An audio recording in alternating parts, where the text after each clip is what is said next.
बाजार में इस हफ्ते भारी उतार चढ़ाव देखने को मिला।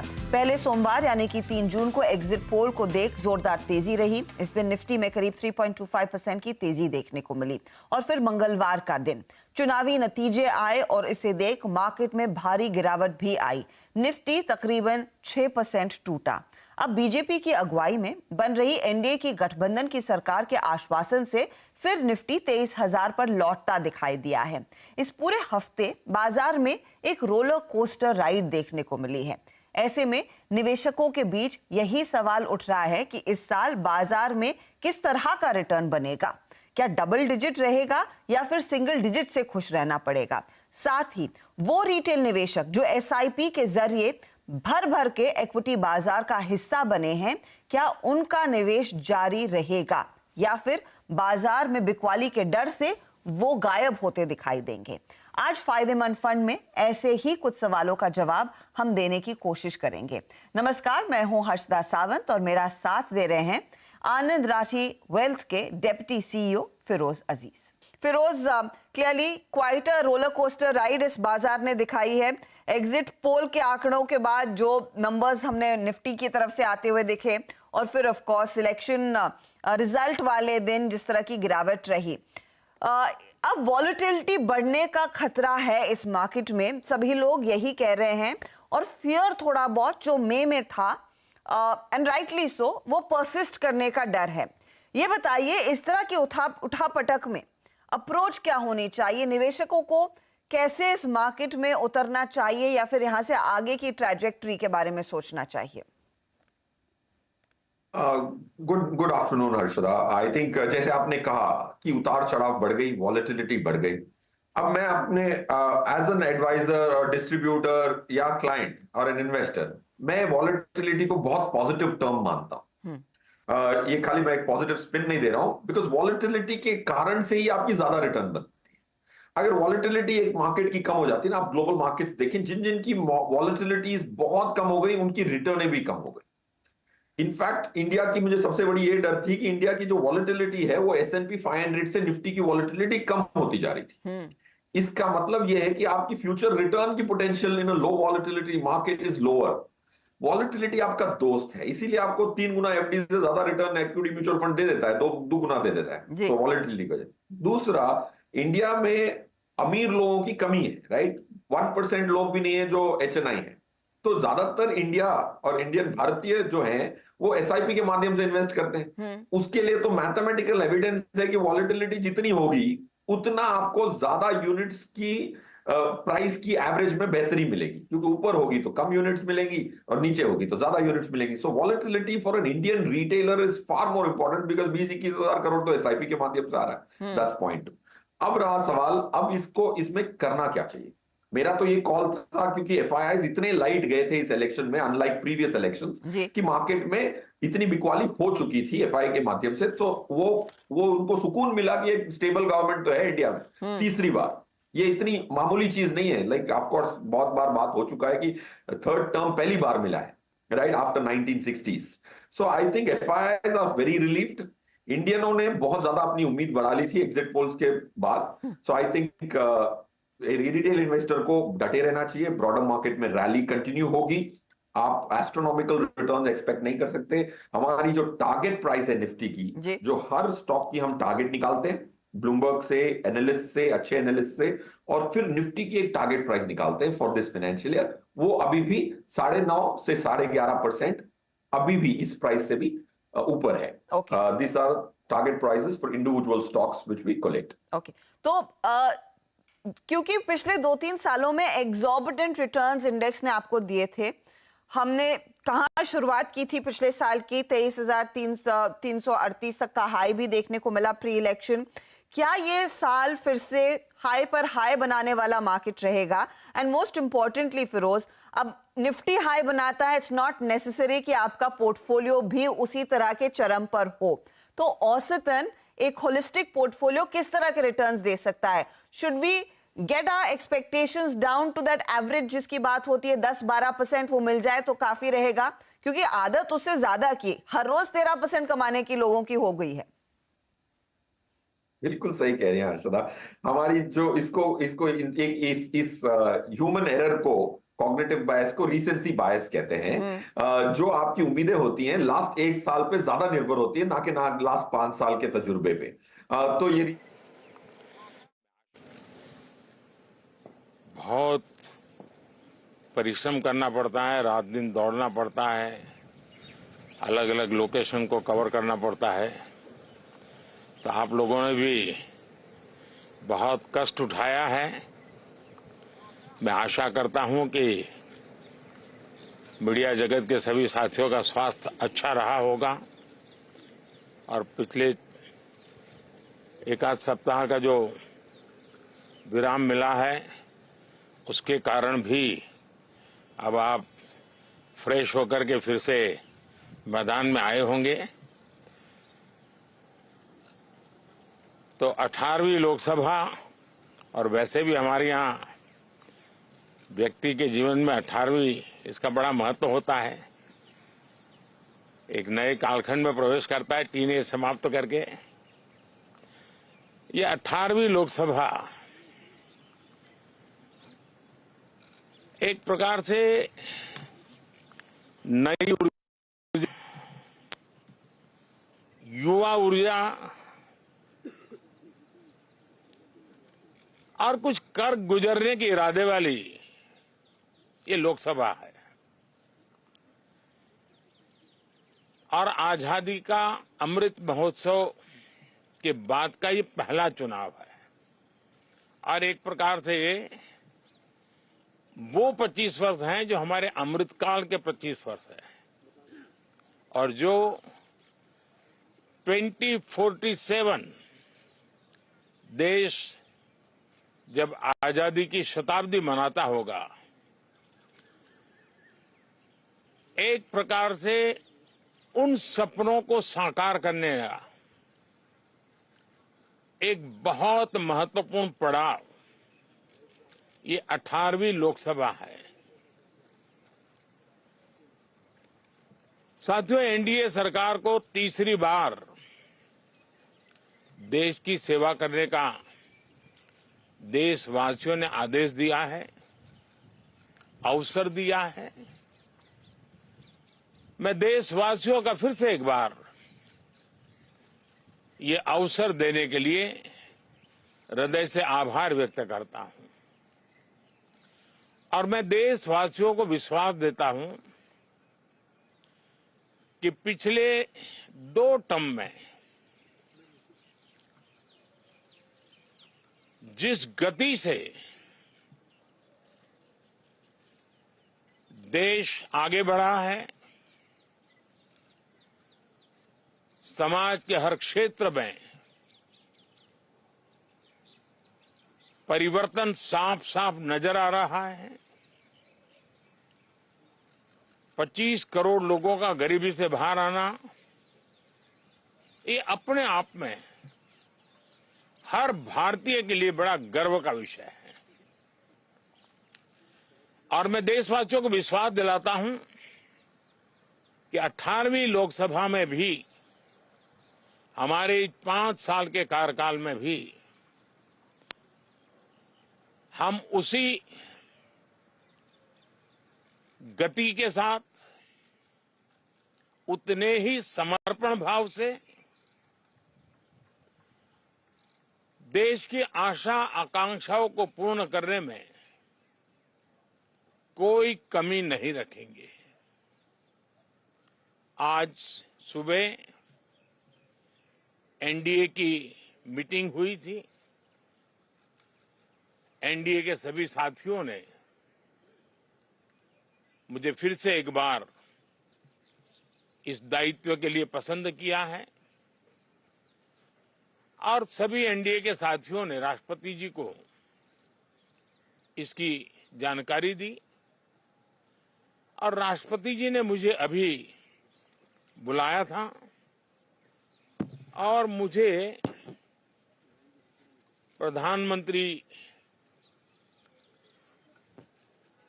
डेजिग्नेटेड के रूप में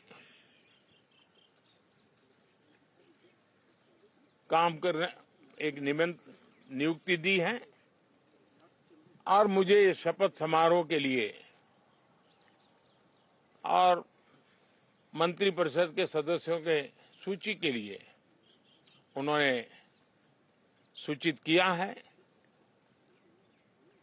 मोटे तौर पर मैंने राष्ट्रपति जी को कहा है कि हमें 9 तारीख शाम को सुविधा रहेगी। अब बाकी डिटेल तो राष्ट्रपति भवन वर्कआउट करेगा और हम तब तक मंत्रिपरिषद की सूची राष्ट्रपति जी को सुपुर्द करेंगे। उसके बाद शपथ समारोह होगा। साथियों, सरकार एनडीए की एक प्रकार से एनडीए 1, एनडीए 2 और एनडीए 3 ये एक निरंतरता है और हमारे संकल्पों को लेकर के, सुशासन के प्रति हमारी प्रतिबद्धता को लेकर के और देश के सामान्य जन के सपनों को पूरा करने के प्रयास के रूप में इस निरंतरता को हम और अधिक ऊर्जा के साथ और अधिक व्यापक विजन के साथ आगे बढ़ाएंगे और समय सीमा में लक्ष्यों को प्राप्त करने का हमारा प्रयास रहेगा। 2014 में मैं बहुत नया था। मुझे अब एक लंबे समय तक इस कार्य का अनुभव मिला है, हमारी टीम को अनुभव मिला है और इसलिए हमारे लिए अब तुरंत ही काम को आगे बढ़ाना बहुत ही सरल रहने वाला है और इस अनुभव का लाभ भी देश की सेवा करने में मिलने वाला है। इन 10 साल के कार्यकाल के दरमियान भारत की वैश्विक जो छवि बनी है, दुनिया के लिए एक विश्व बंधु के रूप में भारत उभरा है, इसका मैक्सिमम एडवांटेज अब शुरू हो रहा है और मुझे पक्का विश्वास है ये 5 वर्ष वैश्विक परिवेश में भी भारत के लिए बहुत उपयोगी होने वाले हैं। दुनिया अनेक संकटों से गुजर रही है, अनेक तनावों से गुजर रही है, अनेक आपदाओं से गुजर रही है।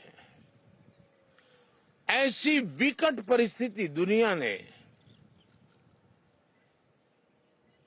बहुत लंबे अरसे के बाद देखी है। हर देश इन सारी समस्याओं के बीच अपने आप को बचाए रखना, बढ़ाते रहना, चुनौतियों का डगर डगर पे सामना कर रहा है। हम भारत वाले लोग, हम भारतवासी खुद नसीब हैं कि इतने बड़े संकटों के बावजूद भी हम आज विश्व की सबसे तेज गति से बढ़ने वाली इकोनॉमी के रूप में जाने गए हैं। ग्रोथ के विषय में भी दुनिया में हमारी वाहवाही हो रही है। अब एक स्टेबल गवर्नमेंट मिलने के कारण और परिचित व्यवस्था और नेतृत्व मिलने के कारण दुनिया का भारत के प्रति रुझान, भारत के प्रति उनका आना बहुत तेज गति से होने वाला है और मुझे विश्वास है कि देश के सभी राज्यों को इसका लाभ मिलेगा। देश की युवा पीढ़ी को सबसे ज्यादा लाभ मिलेगा। विकास के नए ऊंचाइयों को छूने में एक वैश्विक भागीदारी का वातावरण आने वाले 5 साल में बनने वाला है। तो इसी संकल्पों और आदर्शों के साथ हम आगे बढ़ेंगे। मैं राष्ट्रपति जी का हृदय से आभार व्यक्त करता हूं कि एक बहुत बड़े महत्वपूर्ण दायित्व के लिए उन्होंने मुझे निमंत्रित किया है। आप सबका भी दोस्तों बहुत बहुत धन्यवाद। Thank you.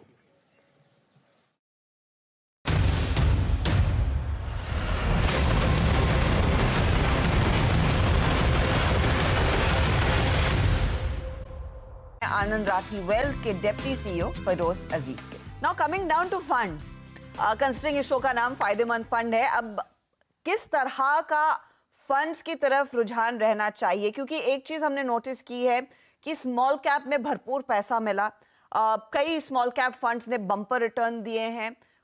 कितना अपने पैसे का allocation in small cap funds में, लेट्स डू उल्टा बात करें। नॉर्मली हम दिग्गजों से बात करते हैं, लेकिन स्मॉल कैप में इस समय कितना फिर एलोकेशन होना चाहिए, कंसिडरिंग आप वो डेटा पॉइंट भी कह रहे हैं कि स्मॉल कैप्स में एफआईआईज का भी पैसा आ रहा है? तो मेरे हिसाब से अगर हम ये क्वार्टर में ज्यादातर हमारा मॉडल पोर्टफोलियो पूरी जीरो बेस्ड बजटिंग करके एनालाइज करते हैं, उसमें 2-3 बदलाव हैं। Coming to the more important point, जैसे आपने पूछा कि स्मॉल कैप की एक्सपोजर हमारे करंट मॉडल पोर्टफोलियो में 24% है इंप्लाइड एक्सपोजर, Okay. और मिड कैप में ऑलमोस्ट अबाउट 23% है। तो 52% लार्ज कैप में है, एंड 23 एंड 24 अप्रोक्सीमेटली 50-25-25 मान ले for the ease of simplicity. ये एक्सपोजर हमारे मॉडल पोर्टफोलियो में है। जब तक कि फ्लोज कंटिन्यू करेंगे स्मॉल कैप में, 20% 25% एक इंसान का स्मॉल कैप में होना चाहिए। स्मॉल कैप फंड्स में 2.5 लाख करोड़ है, इंडिया की total house hold savings 800 lakh crore की है। तो 0.3% इंडिया का हाउस होल्ड का पैसा स्मॉल कैप में है, कोई बहुत बड़ी बात है नहीं। So I personally think that fund managers stock select करेंगे ठीक से, तो फंड मैनेजर पे बड़ा निर्भर करता है स्मॉल कैप में। तो उसमें मैं स्कीम्स भी बता सकता हूँ। इन्वेस्ट को स्मॉल कैप जो छोटी सी स्कीम है 3200 की, ताहिर बादशाह उसको पर्सनली मैनेज करते हैं, उसमें आपकी रिस्क सीमित रहेगी, और ये जो बबल स्टॉक्स हैं उससे आप महरूम रह पाएंगे अगर आपने ऐसा फंड अच्छे फंड मैनेजर का खरीदा। And what about the bigger guys, जो आपके पास क्योंकि अब अपॉर्चुनिटी है मल्टी कैप लेने की, if you are sitting on the sidelines कि हमको थोड़ा सा एक्सपोजर इधर भी चाहिए, हैवी वेट्स भी चाहिए, सेफ्टी भी चाहिए, रिटर्न भी चाहिए, यहाँ किस तरह का पैसा बनेगा to begin with? And hardcore जो आपके लार्ज कैप फंड्स होते हैं, योर निफ्टी 50, लाइक आपका आईसीआईसीआई प्रू का Nifty 50 which is done phenomenally well, अब क्या वहां पर वो रन रेट जारी रहेगा, या फिर मेरे का जो लार्ज कैप फंड था which was doing exceptionally well, क्या वो सिलसिला जारी रहेगा इन कंपनियों में, इन फंड्स में रादर? अर्चना, पहले I try to answer the large cap. Large cap में हमने बड़ी एनालिसिस की, काफी सारे फंड्स हैं। लार्ज कैप में एक फंड मैनेजर बड़ी दिक्कत होती है उसको निफ्टी को बीट करने के लिए, बट एक फंड है जिसको हमने इंक्लूड किया हमारे मॉडल पोर्टफोलियो में, क्वांट लार्ज कैप। 1000 करोड़ का फंड है, बट दो काइंड ऑफ एक्टिव मैनेजमेंट जो पॉसिबल है लार्ज कैप में, क्योंकि काउंटर बड़ा लिक्विड काउंटर है। 17-18 स्टॉक हैं। संदीप टंडन जो सीआईओ फंड मैनेजर सीआईओ भी हैं, को फाउंडर भी हैं, वो इसको बारीकी से देखते हैं। लार्ज कैप में एजिलिटी बहुत इजीली हो सकती है, काउंटर आप आराम से आज बेच के दूसरे दिन वापस भी खरीद सकते हैं। तो ये फंड में निफ्टी को बीट करने की क्षमता है। लोग कहते हैं कि इंडेक्स फंड खरीदिए लार्ज कैप में, क्योंकि वहां बीट नहीं कर पाएगा फंड मैनेजर। संदीप टंडन ने, ये हमारा कॉल था संदीप टंडन पे, जब 15-20 हजार करोड़ की एयूएम थी, अब वो 80,000 करोड़ की एयूएम पे पहुंच गए, कि उनकी जो एजिलिटी है, उन्होंने 26% से लास्ट ईयर निफ्टी को बीट किया अपने लार्ज कैप फंड में। सो वो हमारी मॉडल पोर्टफोलियो में है। That's will be one recommendation on the large cap side. And multi cap, आपने बिल्कुल सही फरमाया, बिकॉज मल्टी कैप सबको एक्सपोजर देता है, मिनिमम 25% तो सब में होता है। तो मल्टी कैप में कोटक मल्टी कैप जो है वो बहुत अच्छा फंड है। ये थोड़ी ऑफ बीट रिकमेंडेशन है, लास्ट ईयर हमारे मॉडल पोर्टफोलियो में आया था। आई थिंक उसकी जो अल्फा देखेंगे आप सरप्राइज हो जाएंगे जब से हमने रेकमेंड किया। बहुत छोटा fund, not so popular, but Kotak multi cap जैसे आपने कहा category is very very good. Harshada, okay, Firoz एक और सवाल मैं आपसे पूछना चाहूंगी। पिछले साल हमने देखा एक डिफेंस फंड आया, एक काफी अग्रेसिव पीएसयू फंड आया, कुछ स्पेसिफिक आप इन्हें सेक्टोरल फंड्स कहें या थीमेटिक फंड्स कहें, क्योंकि लहर वैसी ही थी।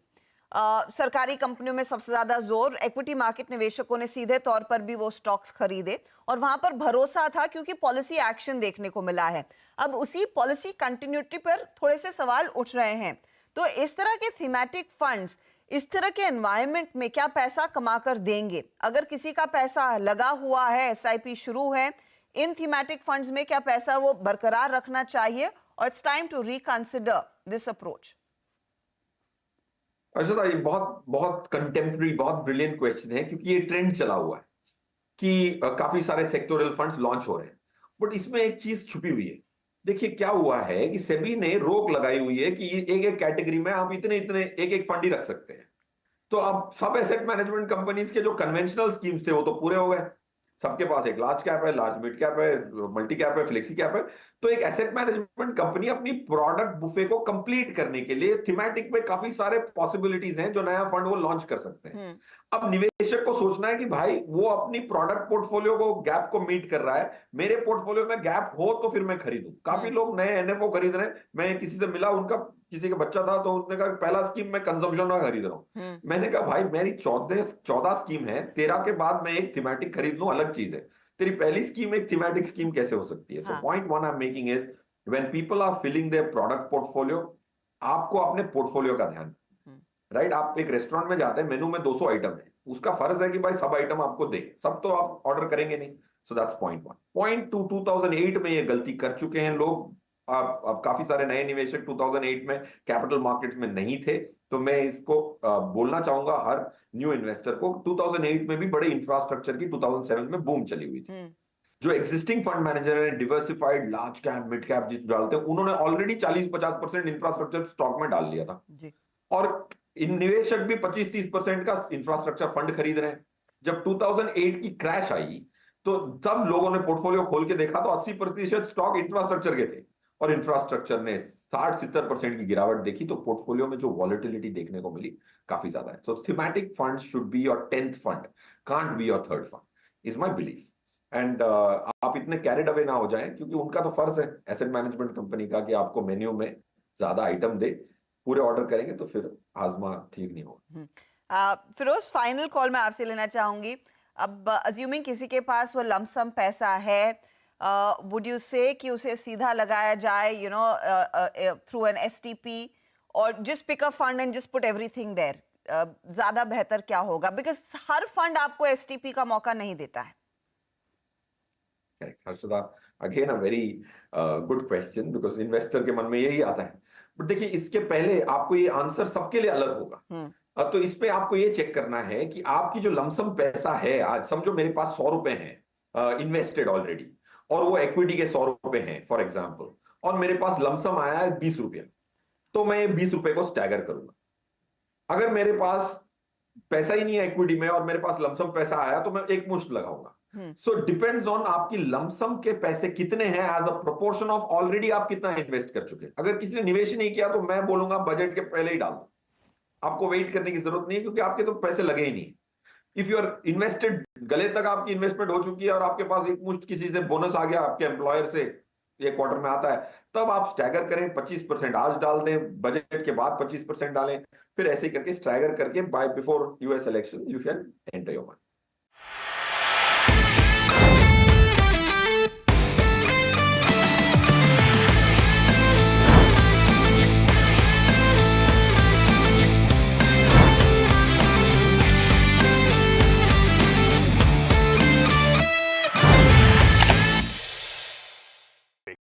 बता दें कि मनी कंट्रोल पर दिए गए विचार एक्सपर्ट्स के अपने निजी विचार होते हैं। वेबसाइट या मैनेजमेंट इसके लिए उत्तरदायी नहीं है। यूजर्स को मनी कंट्रोल की सलाह है कि कोई भी निवेश निर्णय लेने से पहले सर्टिफाइड एक्सपर्ट की सलाह लें।